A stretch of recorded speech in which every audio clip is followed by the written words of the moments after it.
Hey everyone, and welcome to Plotty Time, the podcast where we three gamers discuss video game stories in detail with all the necessary and appropriate backlash. On one side of the table, we have Chump Slap. I've actually met Jesus, and we're friends. I've talked to Jesus, played cards with Jesus, shoved Jesus. On the other side of the table is Dr. Syintist. I get stupid. I shoot an arrow like Cupid. I'll use a word that don't mean nothing like Luke did. My name's Poppascotch, and as I always say, this is a beauty mark, but you thought it was funny to say God pooped on me. Welcome to Plotty Time. 40 eggs? That's a big fucking pile of garbage. I'm the farting demon in this relationship. I'd be an awesome rich person. You're both just an embarrassment. God, I'm awesome today. We're talking Tom Hanks and his vehicle. Yeah, I had my finger in my mouth waiting for you to finish. You gotta get 4 balls or something? Dick piercing? No, you know damn well fucking that demon is still sexy. How could that be close and not be Yeah, right? I'll kill some random dude. If you want cheese, you get a milk. You're waiting for Pete. No, I can hate on it. It sucked. Boners. Hey everybody, welcome to another episode of Plotty Time. Every time. I don't know why. As you can see by the episode description, this week we're doing something a little bit different. We are going to spend, I don't know, as long as we can, talking about famed actor Paul Reubens, May rest in peace. Pee Wee Herman. Rest in power. Now, what we're gonna kind of go work through his life here, his career. We're gonna talk about his story a little bit, which it's pretty wild, guys. Yeah. Maybe we'll even talk about early comedy. It'll be fun. We're gonna have fun. We'll talk about stuff we saw. Talk about stuff we saw him in, guest spots he did. How I feel like he was very underutilized as an actor. Well, we'll get into why he wasn't for a long time. Yeah. Yeah. We can't just skip over that part. But let's start with let's get a little personal here. I'm assuming this all began through all of us with Pee Wee's Playhouse, right? Oh, yeah. Watch the shit out of Yes. Pee Wee's Playhouse. Watched it every time it was on. Like that was on TV when we were kids, or it was probably it was when you guys were kids. I might have hit it towards the end or in syndication. Yeah. When did what years was it on? 87 to 90? Oh, yeah. Perfect timing. Yeah. I remember it. I remember seeing it. I remember it being funny. We'll get into the movie as well, but I remember the movie scaring the fuck out of me with Large Yeah. Marge. Oh, dude, that was one of the scariest things I ever saw. Yeah. We're gonna get into all this stuff. I'm the same as you guys. Pee Wee's Playhouse. I remember, especially as a kid, part of the problem is that when Pee Wee Herman was developing this character, making this character, which started in the 70s. Yeah. That's wild. And this is kind of we'll get started here. He started the character when he was working with a comedy group called the Groundlings. Yeah. Like an improv troupe, right? Yeah, like sketch comedy, improvisation. I believe they're still open. Yeah. The thing that blew my mind about it was that he was in that class with like people that went on to do huge things, like Lily Tomlin was always there. Yeah. Wasn't Phil Hartman there too? And Phil Hartman. Yeah. May he rest in peace. Yeah. For real. I mean, we could probably do an episode just on fucking. Oh God, why am I blanking on his name? The actor, Troy McClure. Jesus, that's embarrassing. I was like, you just said his name. I was like, yeah, Phil Hartman. I sometimes forget you guys also aren't in my brain with me to help me. So I'll just throw out half-ass clues you could never get. Yeah. But so through this is what I was really fascinated about with Paul Reubens. When he was starting out with this character, he was creating him. He said it took him like several years. It started as doing a character who was like a teenager in a production of a play called Life with Father. He was like the oldest teenager in the 70s. And, he was an adult, obviously playing a teenager, but he would make this ridiculous, obnoxious voice. And it eventually morphed into like a cartoon character. And that became what we know as Pee Wee Herman. Oh, yeah. Which I thought was very interesting. But there was the next thing he did after this in 81, 84 was the Pee Wee Herman show. Now, this isn't the TV show. Yeah. So I don't know if you guys have seen it. I'm going to assume you didn't because I just found out this existed. But you can watch the entire show on YouTube. Like there's an hour-long version. Like a comedy show? Was it a stage thing? It's a stage show, but it is very much Pee Wee's Playhouse. Oh, nice. So nice. He starts off doing a lot of prop comedy. Right. And then characters start coming in and going out, but it was also like it was an adult show. Like this was not for children. Yeah. And there were bits that were kind of dirty. Again, you can watch this on YouTube. It exists. There's a recorded version of it from 1981. Nice. And Phil Hartman's in it too. Like he shows up as the one character, the C character. I forget his name. Yeah. Captain, whatever. Yeah. Captain something or other. We'll come up with it later. But what I thought was another thing I thought was interesting is this was like very strange to me that this is what comedy was. You know what I mean? Like comedy back then was like what? George Carlin? Yeah. He wasn't really that But funny. he wasn't doing like stand up like we know stand up now. Basically, Pee Wee Herman, this character he created in the Pee Wee Herman show, was like an underground, like, I don't want to use the word icon, but he was a star in like underground comedy scenes, which is wild to think about now. Yeah. Considering where it went. It wouldn't be. It would just be, I guess, TikTok comedy scenes or something. Yeah, I don't even know if there would even be such a thing as underground comedy. I don't think there's an underground anything anymore. It's a good point. Everything's just ready for the camera for TikTok. Yeah. And musicians just release their music whenever they want. And movies are always out on anything you can download. So, Well, I'm sure there's still like growlings and CBB and shit. I mean, That's true. But yeah, I mean, you're right. There's people still doing improv. There's people still doing like live shows that are strange and offbeat and kind of interesting. But I feel like a lot of that has just moved into like YouTube short films or people put it online. but you could also, there's so much shit on like Amazon Prime. Yeah. Like literal shit. Oh yeah. But so the reason I'm even talking about this, the reason I'm going to the underground scene, I thought it was wild that he was a prop comic. Like I don't remember that part. He would just like pull something out of the bag and go and throw it on the ground. And everyone would crack up. There were definitely moments in the Pee Wee Herman show which made me laugh. The one I really got to, it's the favorite thing I love saying when someone zippers down. right. You say, "Hey man, what are you doing? Selling hot dogs?"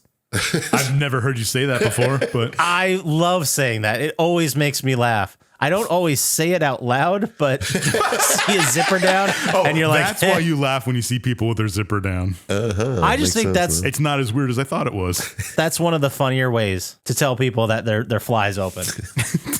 I had no idea that was around since 81 or earlier, apparently. But I guess hot dogs have been around for hundreds of years, so why not? Yeah. Makes sense. Have hot dogs been around for hundreds of years?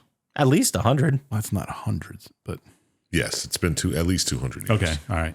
At least 700 years, hot dogs were a staple in American cuisine. Can we agree on that? I'll agree on that. Yeah.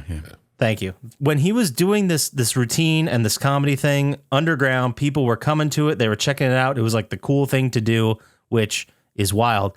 But then Cheech and Chong found him, Oh. Classic. right? So they cast him in their movie, Cheech and Chong's next movie, which was 1980. So Yeah. this must have been early days of that character. Wasn't he like a hotel clerk or something? Yeah. He was a hotel clerk, but he was very much like that character Yeah. of Pee Wee Herman. Like you see the Pee Wee Herman. Like it's not a crazy stretch to see him in this movie. But he was like the hotel clerk that really had it out for Cheech and Chong and like always tried to get the cops there. Yeah. Okay. But the Pee Wee Herman show, if you watch it now, it's very much so many of the characters, almost all of them went over to Pee Wee's Playhouse. The bits he does are very similar. It's just Pee Wee's Playhouse had a bigger production budget, basically. He didn't have that chair that was like a model that moved, like a puppet that moved. Yeah. Cherry. But he had the pterodactyl. Who was the pterodactyl? Terry. The dinosaur? Okay. Dude, You don't I- really remember a lot of this. Yeah, even just watching the intro, I forget half of those characters. The Globy. Zombie. Magic Screen. Zombie, that's what they. Who was Lawrence Fishburne in it? Cowboy Curtis. Cowboy Curtis. Yeah. Just, It just blows my mind that this was at one point the version of Pee Wee's Playhouse was an adult underground show. Like that blows my mind. dude, I just found out that Miss Yvonne, the most beautiful woman in Playland, is Charlie's mom from It's Always Sunny. Really? Get the fuck out of here! Really? I gotta look that up. I don't know if I believe you. It's right here, man. Just look up I'm not saying you're wrong. I'm just really hoping it's right. Pee Wee's Playhouse. I'm cast. going to. I'm doing it. Okay, well, he looks that up because we're gonna need a second validation source here. The next thing that happened is he had this show. People knew about it. The cool people knew about it. That's amazing. People knew about this show. It was underground. It was cool. So Paul Reubens started writing a movie for this. I should say, sorry, before I skip over this, the show was very popular. Like I don't think he traveled as much with it. Like it was mostly in the big markets like New York or LA, Yeah. but it was always sold out. So what he wanted to do is he wanted to do a matinee show, but he felt like, well, if it's matinee, kids could be coming to this. So he made the matinee show a little bit more like broader audience, like less dirty jokes, a little bit more silly and fun. Mm-hmm. And that was the genesis of what Pee-wee's Playhouse became. What, did someone discover him there and say, oh, let's do the Probably. cartoon? They're like, we could do a kids show with this. Well, before the show was the movie, which people forget. Really? Pee-wee's Big Adventure came out in 1985. Oh, damn. So it was his stand-up show. He wrote a script. I believe he wrote it with someone else. I don't have it directly in front of me. Phil Hartman. Is it Phil Hartman? I hope it's don't Phil know. Hartman. I don't know why that just... Yeah. Phil Hartman was involved in the show. Oh, you're right. He did. He wrote the screenplay with Phil Hartman and Michael Varhol, along with E.G. Daly, Mark Holton, Diane Sanger, and Judd Omen. Described it as a parody or farce version of the 1948 Italian film The Bicycle Thieves. I missed course. that. I got to watch it again to see if that's there. I don't know. Have you guys ever seen The Bicycle Thieves? No. Like it's a beautiful film. It's fantastic, but it's basically about a dad who's with his kid and they fucking have nothing. They have nothing. Yeah. And his dad steals a bicycle to like give some kind of joy to this kid because he can't afford to buy him one. Then he immediately gets arrested and thrown in jail. Oh, It's a bummer. Jesus It's a bummer Christ. movie. I got to But- see how it ties into Pee-wee's Big Adventure now. Yeah, I don't know where that connection came from, but Yeah. they both had bikes. Yeah, who's the rich kid in this one? And just to say, it's probably Tim Burton's best movie, right? Was It's this up there. first movie? He did the movie Vincent, which was a short film, which I think was about Vincent Price, wasn't it? I have no Probably. idea. It sounds familiar. That was a short film, a stop motion thing. And then he did Frank and Weenie, which was a short film. Yeah. I don't know if you guys have ever seen Frank and Weenie, but I remember watching it as a kid. I can't believe Frankie Weenie's that old. Yeah. And he got Danny Elfman to do the fucking soundtrack? I don't know if he got him to do it or if he came with Tim Burton or... I have no idea, but I just want to say it's the perfect movie. Pee-wee's Big Adventure, man. What's your favorite part? Hold on. That's such a hard question. It's a perfect movie. It's got every part. That's true. I mean, Large Marge is the one I remember the most because it scared the fuck out of me. Yeah, because it scared the shit out of me. Yeah, probably the part where he's so down on his luck and he starts getting mad at people when he gathers everyone from the town and goes through the 200 slideshow. Oh, yeah. I don't know. It's just so good. I haven't watched it in so long. I need to check it out again. I think I can picture every scene in my head. I forget them, but as soon as I see it, I was like, oh yeah, this scene's next. Oh yeah, this scene's next. Yeah, when he sees the fortune teller who tells him to look for the basement in the Alamo. The basement of the Alamo. That's right. Man, it's like you said, it's all coming back once you start talking about it. Because I know I've seen it a billion times, but definitely the Large Marge scene scared the shit out of me. Because I think it was like stop motion claymation. Yeah, it was. Yeah, when I was little, I was like, holy shit, what the hell? Yeah, because I thought this was like a kid's thing. And then they showed Apparently that not, scene. I was from like, what we're whoa. talking about. But yeah, this was Tim Burton's first movie. And then his second was Beetlejuice. His third was Batman. And then his fourth was Edward Scissorhands. Talk about a fucking run. Yeah, for real. and honest talk here, it went down every movie from. He's been Pee-wee's coasting Big off Adventure, those since. I mean, even from Pee-wee's Big Adventure down, it was like a slow slope, and then No, we're going to dig into this. So Edward Scissorhands, and after that was Batman Returns, which I personally love and feel is way underrated, I like it. but I understand why people don't like it as much. Yeah. yeah, I'm not a big fan. And then he had Ed Wood, which was like his I'm going to win an Oscar That was movie, okay. which I thought it was good. I didn't think it was. And then Mars Attacks, which Yeah. It's okay. I loved again, but realized it's not at the quality. But yeah, well, God damn it, you're right. He does kind of like. I think the only spike might be like Nightmare Before Christmas, Yeah. but that's not even mostly his work though. So it's kind of I liked Big Fish. that was good too, but it's not nearly as good as anything else. It's not Beetlejuice or Batman. I mean, get the fuck out of here. Edward Scissorhands, no. It's still very good. I still like it a lot. Yeah, man, what a bummer. Maybe Beetlejuice 2 will blow us all out of the water. I hope so. You know they're too. filming that, right? Like they're in the middle of filming it. Yeah, we talked about it. looks sick. But yeah, that's Tim Burton. We're talking about Yeah. the legend Paul Reubens. And as we're going through here, after Pee-wee's Big Adventure was the show, Pee-wee's Playhouse. Which is where people our age probably mostly know him for. Yeah. Yeah, 86 to 90 on Saturday mornings on CBS, and then it started airing reruns until July 1981. No, July 91? Yeah, 91. July 91, sorry. And we'll talk about why those reruns stopped. We'll get to that after this section. For those of you that don't know, Pee-wee's Playhouse, which you should check because if nothing for a time capsule, like this was one of the most popular shows in the country when it aired. It is pinnacle 80s kids show. Yeah. Which wasn't children's programming so fucking weird? Awesome. Yeah. Well, I mean, it was awesome. I'm not saying it's not awesome, but look how weird the turtles are. They're four fucking turtles that got large and happened to be in teenagers. They love pizza, turtles and pizza. That okay, whatever. And then you fucking Krang. How weird is Krang? It's a brain you shove in another body that walks around. Yeah. I don't know. I mean, that's one example of how weird children's programming was. I mean, you skipped over every single Nickelodeon show in there, too. Oh, fucking Pete and Pete was weird as shit. What was Camp on Awana? Salute Your Shorts. That was weird. And don't forget Rugrats and Doug. Hey, dude. Yeah, hey, dude. Fucking show just called Hey Dude. Like, oh man, it's amazing. How many episodes of this show exist? Of Pee-wee's Playhouse? 45 of Pee-wee's Playhouse is 45 plus a Christmas special. Yes. Wow, it seems like 3 seasons, right? It says 5, but I think they were a little bit shorter than what we know of seasons now. Oh, okay. Well, most seasons now are like 10 episodes. There was a time when they were 20-some episodes. Yeah, right. Oh yeah, there's a time when if you were on a network show, like if you look even back at like Buffy the Vampire Slayer, those seasons are 22 episodes. Yeah. It's like Supernatural. It's the same concept. It was probably a union thing where they stopped making them have to work for fucking 90% of the year. Probably. Yeah. I feel like when you watch those shows, you can tell the filler episodes, right? Yeah. Like, For sure. Pee-wee's Playhouse, I don't think we need to talk too much about because this is definitely the most famous thing. This is the Pee Wee Herman character. Yeah. And even before this, when he was promoting the movie and even like when the original show was out, Paul Reubens and his manager made a decision. And their decision was if Paul Reubens is going to be out in public, he's going to be Pee Wee Herman. Which I feel like that hurt him in the long run. That's kind of like a Jaleel White thing where Yeah. Yeah.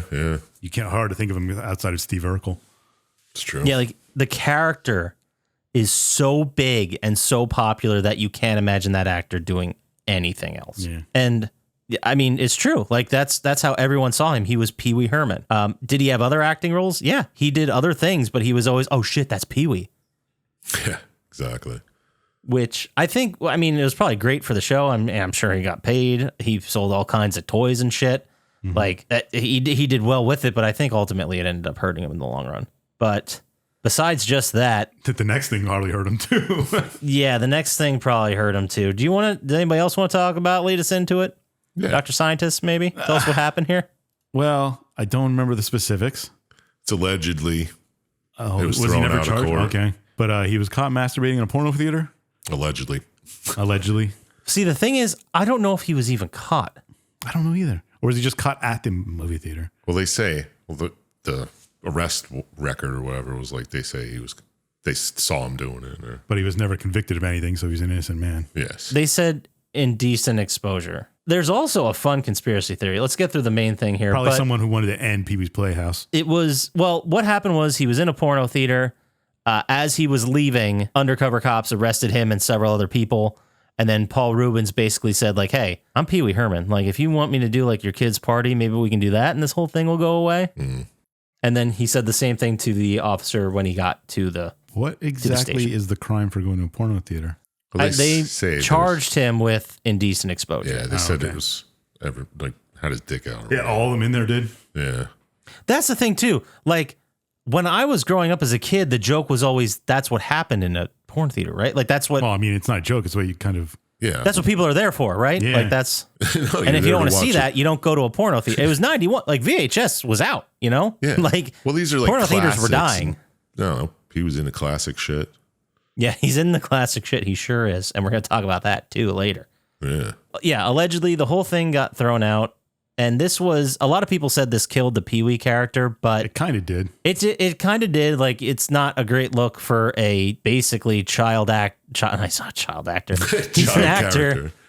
who does child's programming and gets caught in a porno theater. I mean, it doesn't look good, obviously, but I still think it was fucking weak. Like, it was stupid. It I wouldn't don't even care what he last does. 20 hours in today's media. No. Do they even have porn theaters anymore? No, you would have to do something wild, like have a real mental episode running around the streets naked for it to make news. Got to be like places we can watch porn though, right? Like as a porn community? theater? Like a Nickelodeon. Yeah, or like even private shows where they put Yeah, you there's in like the booth. peep shows. I think you can just like throw a quarter in, turn a screen on, do your thing. I mean, from what I understand, they still exist in like adult shops, right? Yeah, that's think what I so. assume. Adult novelty We'll have to go and shops. find out. I'll get back to you guys on that. We got to do the research. But this was also, like I was saying before, they said this killed the Pee-wee character, but he was done with it by this point. The show was over. Yeah, exactly. And he was trying to get other stuff and it wasn't coming. And then this happened. Maybe it was good for him that this happened because then it wasn't Pee-wee anymore. Well, there is a fun, unsubstantiated conspiracy theory that talks about how the thought process was that Paul Reubens did this on purpose. Yeah, Well, maybe. you don't jack off by accident. Well, allegedly. That's not what I mean. Allegedly. No, I mean, he got caught on purpose. Okay, yeah. Just to get his name out there again and like not as Pee-wee, like as an adult. I don't think it was as much that. I think it was he didn't want to do Pee-wee. People still wanted him to do Pee-wee. He's like, how can I sever myself from this character in a public way without hurting anybody? Like he wanted to do a crime that made him look bad. I don't think it's true. I think No, it's ridiculous. that's crazy. But I mean, you just said conspiracy theory. I mean, that's Yeah, what yeah. exactly. Yeah, this is not like conspiracy theories we have now, which are like totally real if one person said it. It's probably silly. I'm sure it's probably fake. It's got to be fake. But this one of the classic mugshots of all time. If you haven't seen the Paul Reubens mugshot, Oh, long hair, glasses. Yeah, yeah, it's fucking awesome. it is. You know, he just grew the long hair so he wouldn't look like Pee Wee Herman anymore. Yeah, exactly. I want that T-shirt. But in court, he had the short hair, which I thought was interesting. That is interesting. But basically, the 1991 arrest, he kind of retreated and just left the public eye for a while. Now, he did do one thing, which I absolutely remember this happening. He went to the 1991 MTV Movie Awards. I kind of remember that. Okay. So this would have been 3-4 months after it happened because they're always in the fall. And his arrest was in July. So he went on there, dressed as Pee-wee, doing the Pee-wee character, and everyone's like, oh, shit. And then he just said something like, I could be wrong, but I think he said, heard any good jokes lately? And he got a standing ovation. Because, like, everyone was behind him. Like, all of his friends came out to his defense. Yeah. So, and, like, no, who gives a shit? Like, this... Whatever. Yeah. I thought it was very silly to kill someone's career. But anyway, he got lit up on the late night circuit. All the late night talk show hosts just fucking ripped him apart. Disney MGM suspended a video from its studio tour that showed Pee Wee Herman explaining how voice tracks are produced. And toys. The thing that really hurt is apparently he had a big stake or a big piece of the toys that were sold, and Toys R Us removed every Pee-wee toy from its stores. Those bastards. In November 1991, he pleaded no contest. The plea avoided the charge on Reubens' record, but he had to do 75 hours of community service. And then as part of his community service, he created, produced, and financed 2 anti-drug public service announcements. Really? So he did get kind of charged. Well, no, you don't get kind of charged. Well, plead out, I guess. Yeah. I love how they're like, well, it's not on your record, but the whole fucking world knows about this Yeah, now. right. What does it matter if it's on his fucking record? Are you kidding me? Like, well, we're not going to put it on your record, so let's make a deal. It's like damage is done, man. Yeah, too late. But yeah, the MTV music video was September 5th, and he said heard any good jokes lately and got a standing ovation. And then he appeared only once as Pee-wee in 1992. And then, like, in the time he was doing work, he retreated for a while, and with his filmography, he did like a voice in The Nightmare Before Christmas in 1993. Yeah, he's Yeah, blocked. yeah. And then he was in Batman Returns very briefly. Cobblepot. Yeah, as Tucker Cobblepot the Penguin's dad. Like I don't think he had a line. Like I think they just showed him like Yeah, I remember that now. I don't know. looking at. Fuck, I gotta watch Batman Returns again. That movie. But the same year, 1992, he did Batman Returns and he did Amelin from the Buffy the Vampire movie. Oh, Buffy yeah. the Vampire Slayer, the movie with Christy Swanson. I don't remember him. I got to watch that movie again. Yeah, you gotta check that out. He was the dude that was a vampire that talked all kinds of shit to Buffy, and she cut off his arm, so half the movie he doesn't have an arm. I kind of remember that. Yeah, that's Okay. the only thing I remember is him just not having an arm. And I remember when he dies, he kept doing the ooh, oh. Dude, he didn't have to eat for a week with all that scenery he chewed up. It was so good. He was having fun doing that movie. You could tell. Yeah. So yeah, after that, he's still getting some work. He had a small role in Dunstan Checks In, Matilda, Buddy, Beauty and the Beast, The Enchanted Christmas, the direct-to-video sequel. he played the Fife, the voice of. He did a voice in Dr. Dolittle. But then it wasn't until 1999 when we saw him again on the big screen. And he played a character by the name of The Spleen in Mystery Men. He was one of the best characters. That whole movie was good. Oh, man, I haven't seen that. in That's a movie fucking I got to watch again forever. now. I'm going to watch it when I go home. Yeah, It's that's one I haven't seen. I remember seeing it around when it came out and hating it, but oh, it's so good. it gets a has lot of him, love. Ben Stiller, Janine Garofalo. Janine Garofalo. Oh, who's the dude from Fargo? Yeah, I'm William trying H. to think of his Macy name. is in it. William H. Macy. Yep, William H. Macy. Yeah, he's the Hank Azaria's in it. Yeah, yeah. Hank Azaria is the magician guy. What the fuck is William H. Macy's the It's like construction a worker? yeah, miner or something. The shovel maybe might be his name. Yeah, yeah. That okay. sounds right. And I Yeah. think Dane Cook was one of the guys that auditioned but didn't get picked. Nice. Like when they were doing the montage of recruiting superheroes. Yeah, because those were good too. And the guy who can turn invisible, but only if he's naked. That's a good one. Yeah, I gotta watch that again. Right. I mean, he did tons of TV in this time, but mostly it was voiceover work. Yeah. Like he did episodes of Rugrats. so- Well, that was a little bit before, but he did an episode of Sesame Street. Oh, this was before the. Okay, sorry. He did like a couple episodes. He did a six episode arc on Murphy Brown. Okay.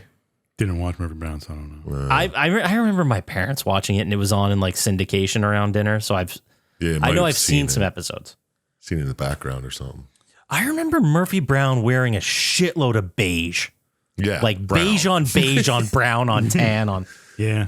That's really all I remember from that. But he was nominated for a Primetime Emmy for Outstanding Guest Actor in a Comedy Series Nice. for Murphy Brown. Well, Murphy Brown was huge, man. Yeah. Murphy Brown was huge. But he did a bunch of voiceover work, and I'm not going to read through everything he did, but I thought some of the fun ones he showed up in were Reno 911 in 06. Really? For TV. What was his thing in that? I don't remember that. The episode is called Rick's on it. He played the character of Rick. I don't know, man. Those episodes, I haven't seen those in forever either. No, he also did a very memorable role on 30 Rock. Have you guys watched 30 Rock, or is it just me? No, it's just never you. seen it. Okay, so there's this episode where you have Liz Lemon, played by Tina Fey, who's running a Saturday Night Live style show. Mm-hmm. And then her main actress is like her best friend, really like flighty, kind of crazy. She's kind of like an amalgamation of a bunch of different actresses at their most crazy behind the scenes stories. Right. But Tina Fey takes her best friend to a diplomatic dinner, and he plays a guy by the name of Gerhard Hopsberg, who has some kind of like vaguely European accent, and her best friend like begged to go. She's like, I'm gonna find that guy. He's like fucking famous. He's not famous, but he's like super wealthy. He's like a prince. Like, I'm gonna get with him. Like, that's what's happening. And then he's like so inbred that like his legs are attached right to his chest. And he's doing this ridiculous accent. There's a YouTube of it. It's like 5 minutes long. He does a great Are you spot. talking about like the head detective from? From The Head. No, in Living Color. I was going to say In Living Color, yeah. I don't remember that one at all. It was just the guy without. He was just legs in a head, or his feet in the head. Feet in the head, yeah. But all right, if that's not what you're talking about. Oh, jeez. No, it's not that ridiculous. Man, I did not watch enough in Living Color growing up. I'll tell you that. Well, you didn't watch any if you didn't see The Head Detective, because I think he was in like every episode. Oh, so good. No, I might have been thinking of House of Buggin'. Watched a lot of that. That's a deep cut. Not a lot of people out there House of Buggin' I fans. don't know that at all. That's fine. I think it was like 4 episodes. But yeah, so moving through his movie filmography here, he was in Mystery Men. I said that, and then in 2001 he was in Blow. Oh, it was a great movie. He was good in that too. Yeah. I thought he was fucking fantastic in that. Yeah, especially when you don't see him turning on him at the end and getting him busted. Oh, so, spoiler Oh, damn you. for a true story in a movie that was 20 years ago, but still, spoiler. Yeah, he played like a new age San Franciscan hippie who was into drug trafficking. Yeah. That's basically who he was. He sold a lot of coke and then got busted. I thought he was great. I really He was. thought Paul Reubens That's a good did that movie altogether. Yeah. fantastically. I really thought at the time being like, oh shit, that is Pee-wee. I really remember thinking at the time too, that was when I was like watching a lot of movies and really into film and being like, man, he's back. Like he's coming back. This is the start. Like he's going to have a whole second act, amazing film career. And he didn't. He was in a couple things. The Tripper, which I don't recognize. He was in Reno 911 Miami, the movie. Never saw as that one. Sir Terrence Benedino. The only thing I remember from that movie, I think it's the only thing I ever saw, was when they're in the plane and the one cop comes back. He's like, I just got into the Mile High Club, and some lady comes back. He's like, who was just masturbating in the bathroom? That's the only thing I remember from that movie. That's awesome. Might have to I watch mean, that's that probably too, the best part. Yep. And then like his last film credit, we all remember Pee-wee's Big Holiday, the film he did in 2016 for Netflix, Yeah. which I don't think I've seen that one. I saw it once. I wanted to go watch it again this week, but I lost my Netflix. You lost it? It's not mine. Oh. but it Cracked said, down. Gotcha. yeah. It said, you're not part of the household. I was like, fuck you then. Can't believe you're this far into your life and you still don't have your own Netflix. I don't feel like paying for Netflix. I don't blame you. Thank But have you guys heard about the 2002 to 2004 the child pornography and possession of obscene material improperly depicting a child charge? No, Yeah. I don't remember that. Because he had like vintage porn, like just vintage art, quote unquote art, and it had naked Right. kids in it or something. Oh. Do you guys remember when Jeffrey Jones got caught with child pornography? Do you guys remember who Jeffrey Jones is? The owner of the Dallas Cowboys? Maybe, yeah. It's Jerry Jones. No, Jeffrey Jones is an actor. He's very much that guy for a long time. He was mostly, I'd say, one of his more famous roles was he was the principal in Ferris Bueller's Day Off. That guy. Oh, yeah. I knew he had a scandal. I didn't know what it was. Yeah, he's been in a billion movies, but he got hit with a lot of child pornography charges. It was not good. Wasn't that the guy in? What's his name? He was in Deadwood. Jerry? Jeffrey Jones. Jeffrey. Yes. So he's arrested. He's behind bars now. Yeah, I was going to But say, wasn't he in Beetlejuice? yes. Yeah. Yeah, he was the dad in Beetlejuice. Yeah. Lydia's dad.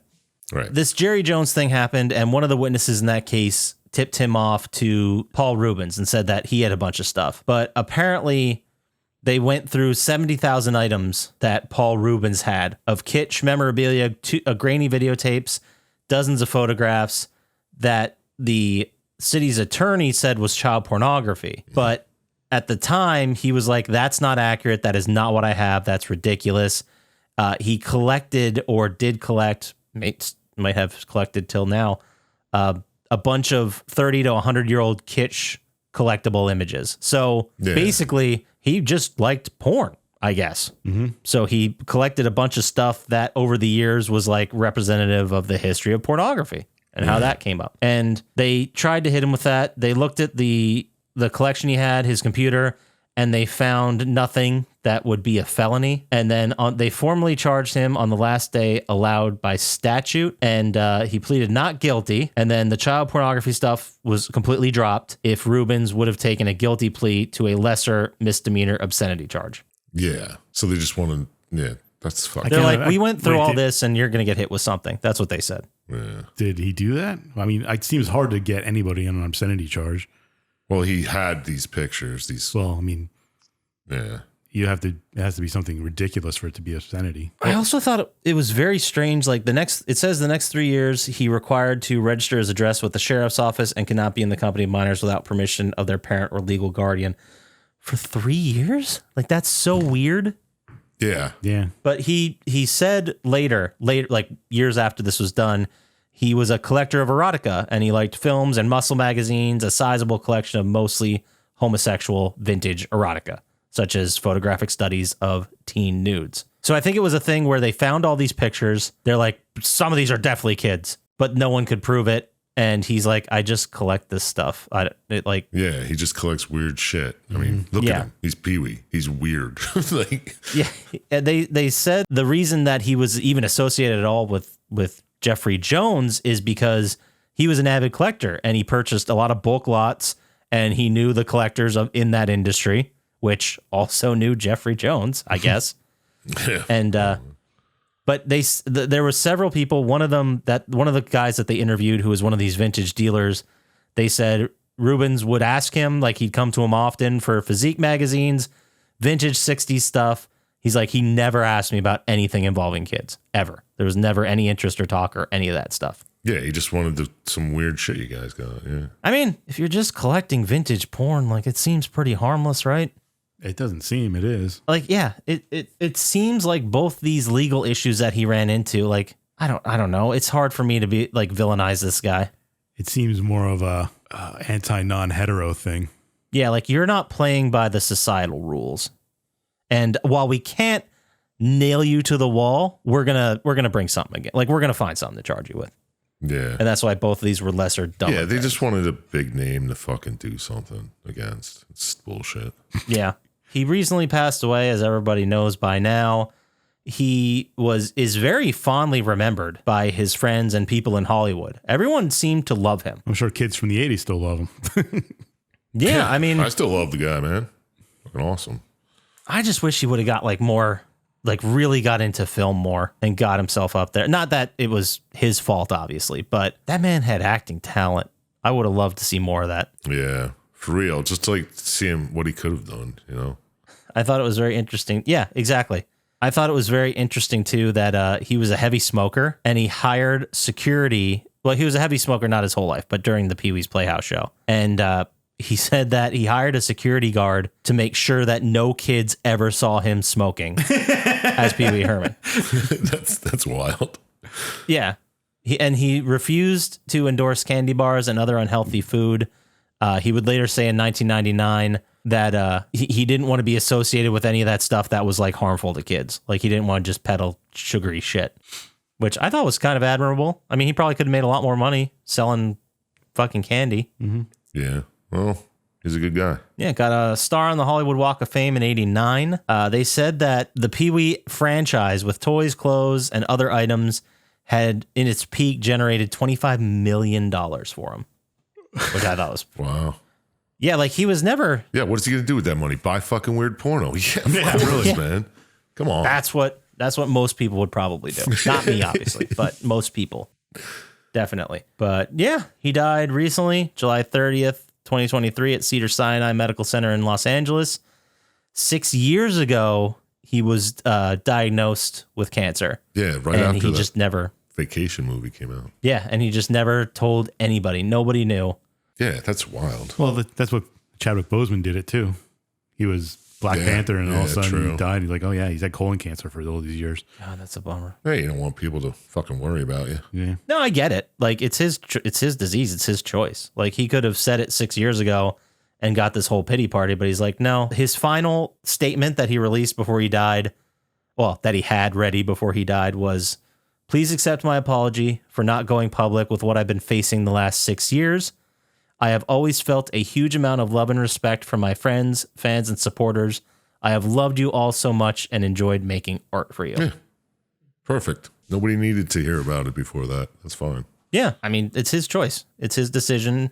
He didn't want to be like in the public spotlight and pitied and all this stuff. He's just like, I'm going to deal with this and maybe I'm not. I mean, he passed away when he was 70, so he was up there. And I'm sure probably had some hard living during the Pee-wee's Playhouse years. Yeah, you know what I mean? So. Not to sully the good man's name, but comedy in the 80s was something else. It sure was. And to tie this back, not only the reason we're talking about Paul Reubens to show some respect for the guy, but he had 4 video game credits. Oh, tell us. Yeah. One of them was a game we went through, which is The Nightmare Before Christmas, Oh, yeah. Oogie's Revenge. Did I say it right? Oogies? Oogie. Yeah, you got it right for once. Nailed it. He did the voice of Locke. He also did the voice of Ivor in the Minecraft story mode section. He did Ivor again in Minecraft story mode season 2. And then this one, out of nowhere, he played Willard Wyler in Call of Duty Infinite Warfare. Shut the fuck up. Those are his 4 video game credits. Wow. And then his final thing he did was a voiceover role in a Bob's Burgers episode named Amelia. He played the character of Pat, and that was released this year. Interesting. So that's kind of like the done with the structure of our whole thing. One of the roles I completely forgot he was in. I watched this episode today earlier before we did this, but he was in an episode of What We Do in the Shadows. Oh, yeah. I was just going to mention that he was. He was in the Supreme Council of Vampires, the normal ones. Oh, yeah. Yeah, as just Paul. And he had, I swear to God they did it on purpose, but his look was the mugshot.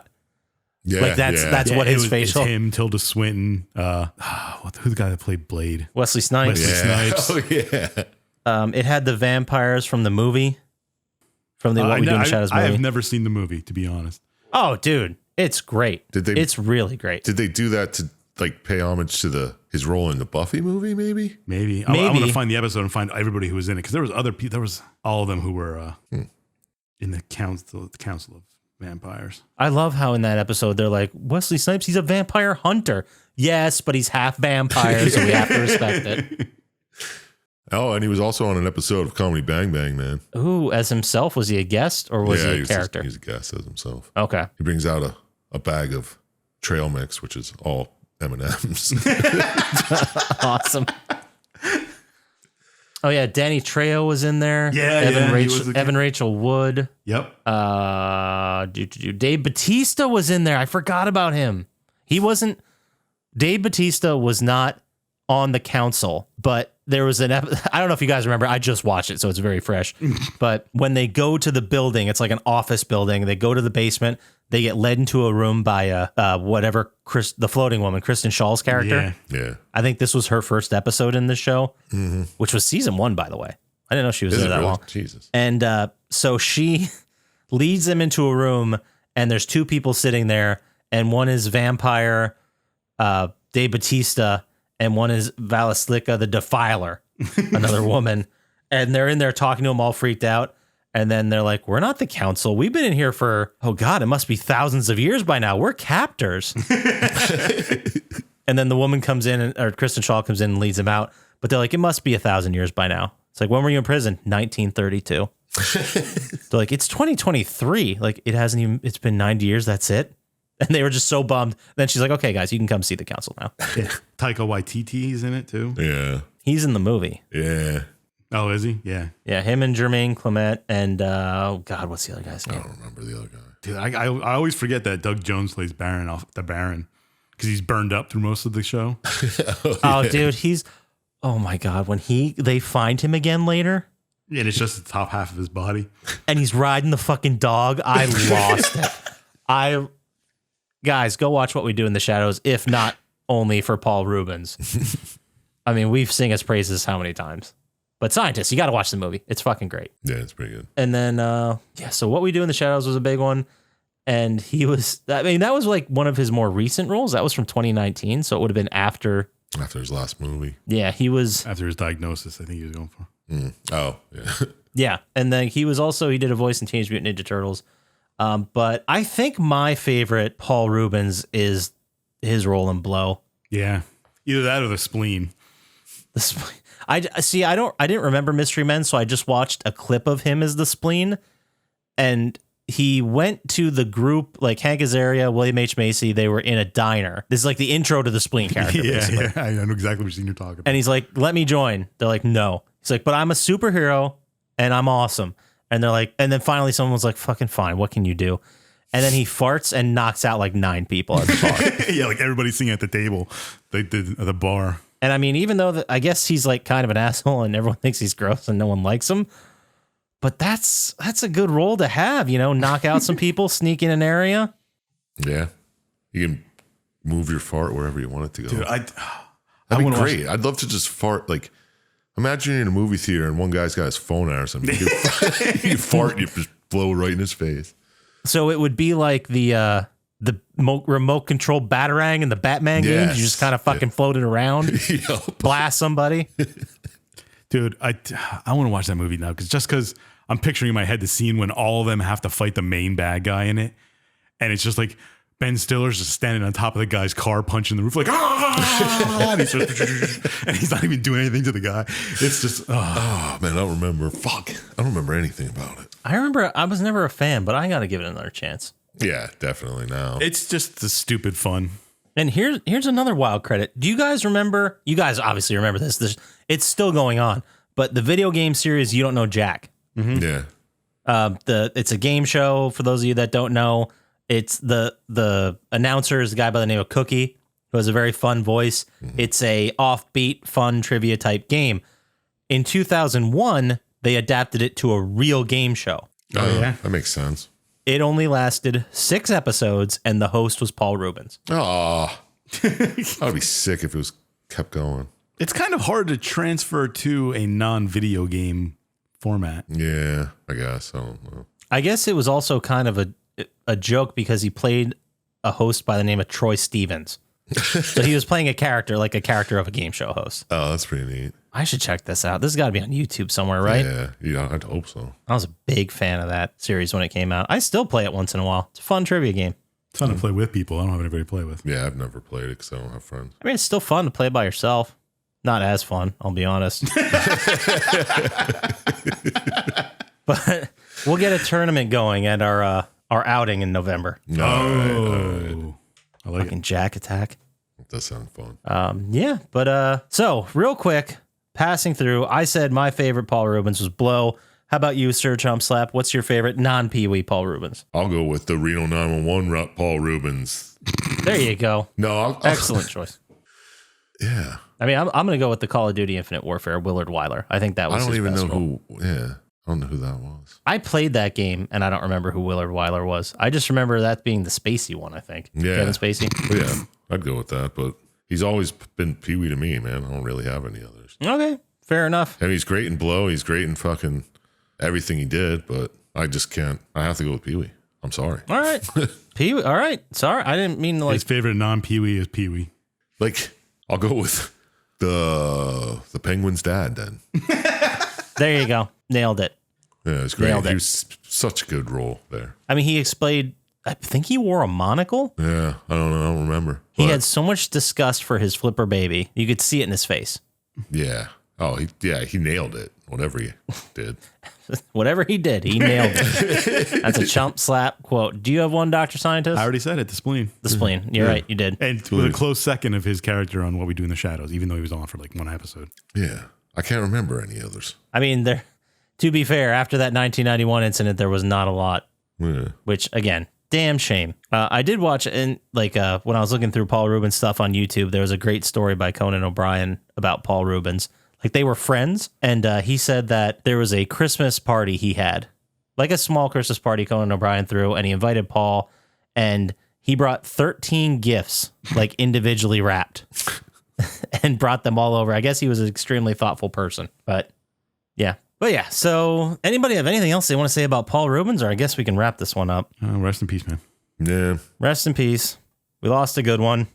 Go celebrate his catalog. That's all we can really tell the people. Plenty of good stuff we just named. Go check it out. If someone had maybe some, I don't know, an email they wanted to send us to talk about Paul Reubens, where would they send that to, Sir Chump Slap? Well, you could send it to plottytime@gmail.com. I'll read it. We'll look at it, see what you guys say about him. Absolutely. And if they want to get to us faster on the socials, Dr. Scientist, with something involving Paul Reubens, how would they do that? At Plotty Time on Instagram and Threads, and possibly they'll answer there. And you can stop by the Reddit and comment on Paul Reubens in the thread for the podcast. I don't know if Threads does DMs yet. I don't know. Maybe it does. Whatever. You can also go to YouTube, like and subscribe there. It really helps us out. If you have any ideas for other people you want to see us talk about, we'll be glad to do that. Maybe Yeah. throw in some different episodes in here. Gives us a week of not staring at YouTube videos and a game screen. Yeah, but if you don't like these, then Let us know if you don't like them too. Yeah, that's good. yeah. Then we'll stop doing them. That about does it for It's us. not like we're going to lose money. So as always, shout out to Blaine, JJ, Drago the Slago, Hatman, and Luis Guzman. More importantly than all that, don't trust Dr. Scientist. We'll talk to you next time. Peace. Peace.